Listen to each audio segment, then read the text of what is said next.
ধন্যবাদ আপনাকে। আসলে আজকে আমাদের গণ অভ্যুত্থানের যে দিবস 5ই অগাস্ট, সেটা 1 বছর পূর্তি হলো। তো মানুষের, জনগণের সেই সময়ের 15-16 বছরের পুঞ্জীভূত ক্ষোভের বহিঃপ্রকাশেই তখন কিন্তু ছাত্র আন্দোলন হয়েছে এবং শিক্ষকরাও আন্দোলন করেছে এবং সেই ছাত্র শিক্ষক আন্দোলনের পাশাপাশি সকল রাজনৈতিক দল সমর্থন জানিয়েছিল, কেউ প্রত্যক্ষ কেউ পরোক্ষভাবে। যেমন প্রত্যক্ষ পরোক্ষভাবে অংশগ্রহণের বিষয়টি অনেক প্রতিবদ্ধকতার কারণে তারা অনেকটা লুকিয়েও গেছে যে আমরা সমর্থন করিনি, কিন্তু বস্তুত সারা দেশের মানুষ এবং প্রত্যেকটা এই রাজনৈতিক দল সেখানে অংশগ্রহণ করেছিল। সকলের অংশগ্রহণের প্রতিফলন হিসাবে ছাত্র জনতার এই আন্দোলন সফল হয়েছে এবং সেই ফেসিবাদী সরকার পালাতে বাধ্য হয়েছিল। এই জায়গাটাই কিন্তু জি বলুন।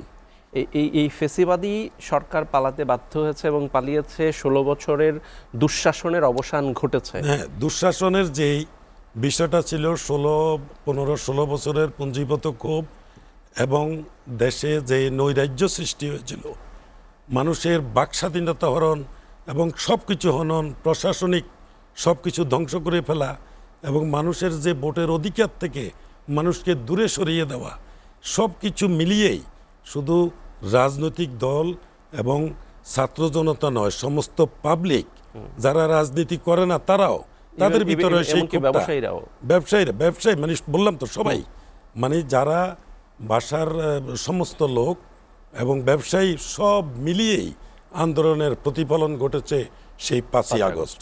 সেই দিন যখন তাকে পালিয়ে যাওয়ার উপক্রম হয়েছিল, তখন আমরা এই যে আজকে যে বিশেষ বুলেটিনটা আজকে আমরা কথা বলছি, সেই কথা বলার সেই সূচনা হয়েছিল সেই 5ই আগস্ট, যে 2টা থেকে 3টায় আমরা এই বিশেষ বুলেটিন, এবং এই বিশেষ বুলেটিনে কথা বলবে কারা? জনগণের প্রতিনিধি, রাজনীতিবিদ, বুদ্ধিজীবী, সাংবাদিক প্রত্যেকেই আসবে, তাদের ভিউজ, তাদের কথাবার্তা তারা সেখানে বলবে এবং প্রশাসনে যারা নিযুক্ত আছে তারা সেই আলোকে তারা সংস্কার করবে, ভালো করবে, মন্দ করবে, সেটা করবে। কিন্তু অত্যন্ত দুঃখজনক হলেও সত্য যে আজকে আমাদের সে 1 বছর পূর্তি হয়েছে, কিন্তু আমাদের সেই আশার প্রতিফলিত হয়নি। যেমন আমি যদি কুশাসনের কথা বলি, শেখ হাসিনা তো একজন ছিল এবং সে মহিলা ম্যাডাম, একজন মহিলার পক্ষে কতটা কুশাসনের করার কথা ছিল, তাহলে তাকে যে কুশাসক বানিয়েছিল, ফেসিবাদের টাইটেল তাকে দেওয়া হয়েছে এবং করেছে, কারা করেছে? সেটা কারা করেছে এটা আমি মনে করি যে তৎকালীন সময়ে তার যারা প্রশাসনে নিযুক্ত ছিল, আইন শৃঙ্খলাতে নিযুক্ত ছিল, প্রত্যেক বাহিনীতে এবং প্রত্যেক প্রশাসনে অন্তত 50% লোক তারা মোটিভেটেড ছিল, মানে বিভিন্ন অনৈতিক সুবিধা করতে যেয়ে তারা দেশের মানুষের জনকল্যাণের কথা বিবেচনায় না নিয়ে স্বৈর শাসন এবং ফেসিবাদী সরকার শেখ হাসিনাকে কায়েম করার সহযোগী হিসাবে কাজ করেছে। তৎকালীন সময় থেকে আজকে যদি আমরা বলি যে আজকে 1 বছর পূর্তি হলো, কিন্তু আজকে 1 বছর পূর্তিতে কিছুই সেরকম মানসম্মত সেটা কিছুই পরিবর্তন ঘটেনি, বরং কিছু কিছু ক্ষেত্রে আরো তার চেয়েও বেশি রূপ ধারণ করেছে। প্রশাসনে আরো খারাপের দিকে গেছে। এই খারাপের দিকে যাওয়ার অর্থ যে তার যে হ্যান্ডসগুলো বিভিন্ন প্রশাসনে আঁকড়িয়ে রয়েছে, তারা তাদের প্রশাসনের তাদেরকে সফলতা আনার জন্য, পুনঃপ্রতিষ্ঠিত করার জন্য তারা সেই কাজ চালিয়ে যাচ্ছে। তো আমাদের 1 বছর আগে স্যার, এই 1 বছর আগে অন্তর্বর্তীকালীন গভর্নমেন্টের সময় আমরা ভেবেছিলাম যে আমরা বোধহয় আসল রিফর্মার পাচ্ছি, আমরা বুঝি নাই। কিন্তু তৎকালীন সময়ে এই 5ই আগস্টে তখন আমরা বলেছিলাম যে আসলে যে আমাদের অন্তর্বর্তীকালীন গভর্নমেন্ট জনকল্যাণে কাজ করবে, জনগণের জন্য কাজ করবে, কিন্তু সেই আশার প্রতিফলন আমরা দেখিনি। এবং দেখেন যে এই কাজটি তৎকালীন সময় থেকে অন্তর্বর্তীকালীন গভর্নমেন্টের করার কথা ছিল, যেটা 15 দিনে হওয়া সম্ভব ছিল, সেটাকে আজকে 1 বছর হয়ে গেল। 1 বছর যায় হয়নি, তাতেও সম্ভব কারণ হয়নি। তারা সব ক্ষেত্রে প্রশাসনের তারাই রয়েছে। তো আমি রিফর্ম কিভাবে করব, আমি সুশাসন কিভাবে আনব, জনগণের চাহিদার প্রতিফলন কিভাবে হবে, সেদিকে কিন্তু আমাদের কাজ করে নেই। যার জন্য আমরা মনে করি যে বিগত 1 বছর আমাদের যে লাইফ থেকে যে সময়টা চলে গেল এবং যেই পেশিবাদী সরকারের পতনের যেই আমরা যেই ধারাবাহিকতায় আমরা যে একটা সুফল পাবো, জনগণ যে সেখানে হাঁপ ছেড়ে বাঁচবে, সেটার হয় নাই। এখন আজকে আমাদের 1 বছরের পূর্তি এবং সেখানে আমাদের জুলাই ঘোষণাপত্র হওয়ার কথা। আমি মনে করি এই ঘোষণাপত্র আজকে 1 বছরের পূর্তিতে আজকে 5ই অগাস্ট হচ্ছে, এটা হওয়া উচিত ছিল সেই 15 ডেজের ভিতরে। 15 ডেজে ছাত্র জনতা যখন নতুন প্রক্লামেশন দিয়ে একটা সুযোগ সৃষ্টি করতে চেয়েছিল, ওটা ছিল সঠিক। তাদেরকে সেটা করতে না দেওয়া, আমি মনে করি আমাদের জুলাই আন্দোলনের গণ অভ্যুত্থানের আমাদের অনেকটা অন্তরায় সৃষ্টি হয়েছে। আমরা বুঝতে পারি নাই। আপনার বিদেশ থেকে আপনার আমাদের বিএনপির চেয়ারম্যান, ভারপ্রাপ্ত চেয়ারম্যান জনাব তারেক রহমান সেই সময় বলেছিল যে আমরা এই সরকারকে ব্যর্থ হতে দিতে চাই না। এখনো বলে, কিন্তু আমার কথা হলো যে আসলে ব্যর্থ হতে দিতে চাই না, সেইভাবে কিন্তু আমরা কাজ করি না আমাদের অ্যাডভাইজার কমিটি। এবং অ্যাডভাইজাররা যেটা করার কথা ছিল সেটা এখনও করতে পারে নাই। এখন আমরা যে ন্যূনতম মানুষের যেই ভোটের অধিকারটা সুষ্ঠুভাবে করার জন্য যে নিয়ম শৃঙ্খলা, সেটা করা হয়নি। আমরা সবসময় উপদেষ্টারা এবং যারা নিযুক্ত হয়েছেন তারা বিভিন্ন সময় এটা নিয়ে ঘুরপাক করছেন, কিন্তু আমার কথা হচ্ছে যে আমরা একটা সঠিক পদ্ধতি সৃষ্টি করব ভোটের জন্য, যাতে গণমানুষ কেউ যেন ভোটের অধিকার কেড়ে নিতে না পারে। কিন্তু সেইভাবে কি আমরা করতে পেরেছি? পারি নাই, চেষ্টাও করি নাই। সেটা তো সবার মতামতের প্রয়োজন লাগে না। মানে সব যেটি বলছেন 15 দিনের মধ্যে আমাদের দেশে অনেক দল, সেই দলের এক এক দলের এক এক রকমের ফর্মুলা থাকতে পারে, কিন্তু আমরা তো চাইব যে মানুষের গণ অধিকার এবং মানুষের ভোটাধিকার, এটার জন্য একটা সুষ্ঠু নীতিমালা করা, এবং সেই সুষ্ঠু নীতিমালা সবাই এক বাক্যে স্বীকার করত, আমরা সেইভাবেই করতে পারতাম, কিন্তু তা করিনি।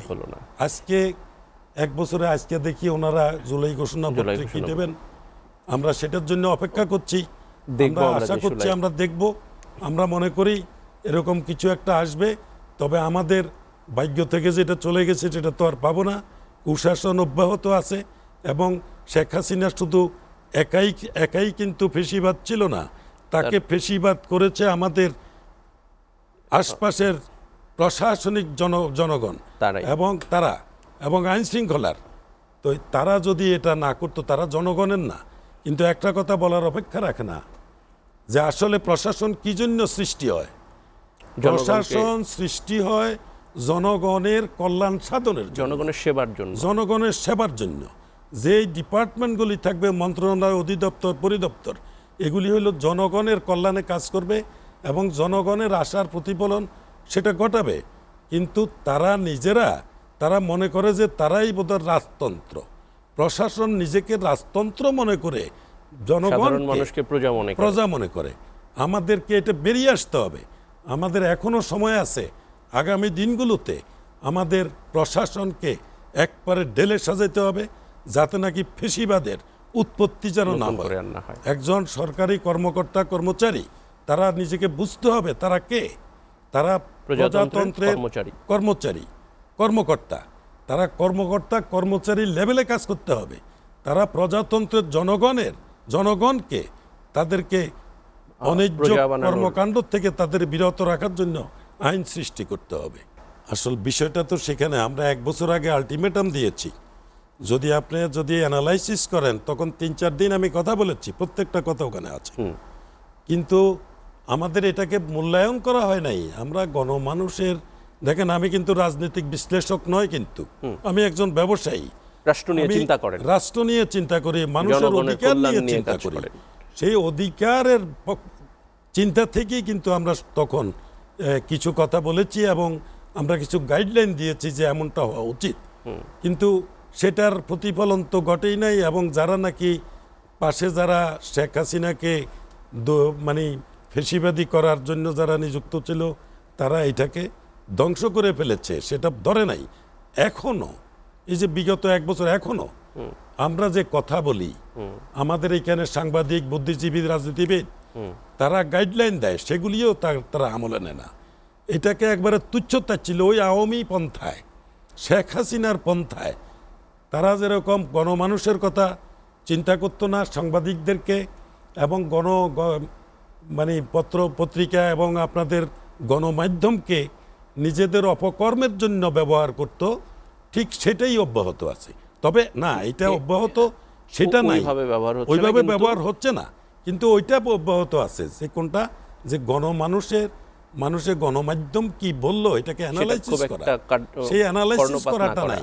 তবে আমাদের প্রফেসর ডক্টর ইউনূস সাহেব যখন এসছেন, উনি আমাদেরকে বাকস্বাধীনতা দিয়েছে যে এখন থেকে আর কোনো আয়নাগর বা অন্য রকমের কোনো মত বিরোধ, মানে যেগুলি মানুষের ভিন্ন মত দমনের, সেই চেষ্টা হবে না। তাই আমরা কথা বলতে পারছি। 1 বছর আমাদের এই যে আজকে লেট এডিশন, এই লেট এডিশনের সমাজের যারা নাকি বুদ্ধিজীবী, যারা দেশের সংস্কারের জন্য, দেশের ভালো মন্দের জন্য কথা বলবে, তারা অনেক কথা বলছে, ডেলি কথা বলছে, কিন্তু সেটা প্রতিফলন ঘটে নাই। প্রতিফলন ঘটে নাই কেন? তারা তো বসে আছে। সেই আমলাতান্ত্রিক জটিলতা তো রয়েছে, প্রশাসনিক এবং শৃঙ্খলা বাহিনীর সেটাও রয়েছে। তবে এখন আমাদের যে আমরা কথা বলি বা রাষ্ট্রের অ্যানালাইসিস করে মন্তব্য করি, এই ব্যাপারে ওই বিশেষ বাহিনী থেকে কোনো রকমের প্রতিবদ্ধকতা এখন নাই, এটা সত্য। কিন্তু আমরা যাই বলি, কিন্তু কার্যকর খুব একটা কর্ণপাত করছে না। এটাই হলো মেইন ইস্যু, যে তারা আমরা যে যাই বলি মনে হয় পাগলের প্রলাপের মতো। বলে লাভ কি? হ্যাঁ, ওই যে পাগলের প্রলাপের মতো। আপনাকে বুঝতে হবে যে গণমাধ্যম কি। গণমাধ্যম রাষ্ট্রের চতুর্থ স্তম্ভ। তারা এই চতুর্থ স্তম্ভ হিসাবে রাজনীতিবিদ, বুদ্ধিজীবী এবং বিশ্লেষক তারা মন্তব্য করবে, এখানে সব রূপরেখা পাওয়া যাবে, এখান থেকে রূপরেখা নিয়েই তারা সংস্কার করবে। কিন্তু ওই যে যাই বলুক আমরা চুপ থাকি, ওই যে বললাম শেখ হাসিনার সহযোগী যারা, তারাই এটাকে ভিন্ন খাতে প্রবাহিত করার জন্য এবং আমাদের জুলাই অভ্যুত্থানকে ব্যর্থ করার প্রচেষ্টায় লিপ্ত আছে।